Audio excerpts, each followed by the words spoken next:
Ukraine on high alert again after a second day of Russian missile attacks striking during morning rush hour. Today, 18 cruise missiles and 8 kamikaze drones were down by Ukrainian forces. Ukraine saying they've been able to intercept a number of the Russian missiles. Still, more than a dozen Ukrainian citizens have been killed and more than 100 others wounded.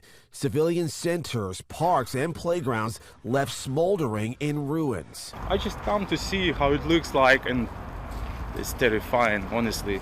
Ukraine's President Zelensky meeting virtually with G7 leaders, including President Biden, pressing for more air defense systems to counter Russian airstrikes and for tougher sanctions on the Kremlin. Zelensky underscoring he does not believe successful peace talks are possible with Russian President Putin.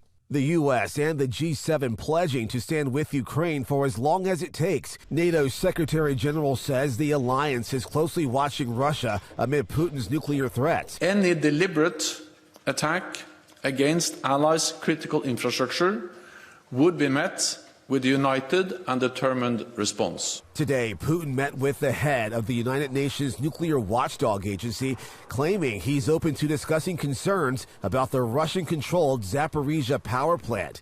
That visit coming amid reports a deputy head of that plant has been kidnapped by Russian forces and is being detained in an unknown location.